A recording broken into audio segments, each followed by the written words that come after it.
Welcome to Integrazo. In this video, I'll show you how to connect this plugin with your product. You can find the plugin download link in the description below. Let's get started. After activating the plugin, go to the plugin setup page from your WordPress dashboard. Now click on Select Plugin. A pop-up will open. Choose your plugin from the list. Next, click on Select Product.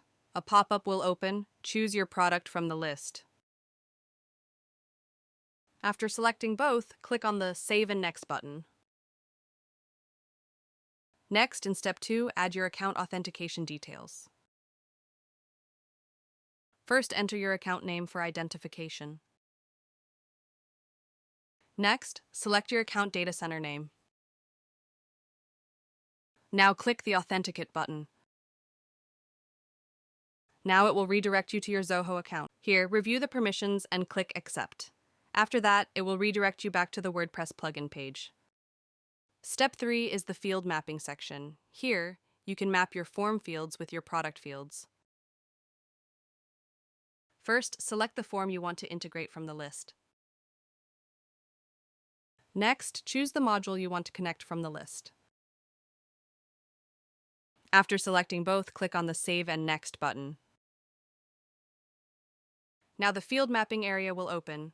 On the left side, the form fields will appear, and on the right side, the product fields will appear. Here, simply map the fields. After completing the field mapping, click on the Save Mapping button.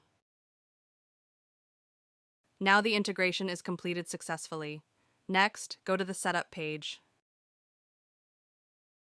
Here, all your integrations will be listed. You can enable or disable any integration using the toggle button. Next, click on the Logs tab at the top. Here, all the entries are listed, including successful and failed records. If needed, you can also resync the entries from here. That's all for now. Thank you for watching. If you have any questions, feel free to comment below. Don't forget to check the plugin link in the description.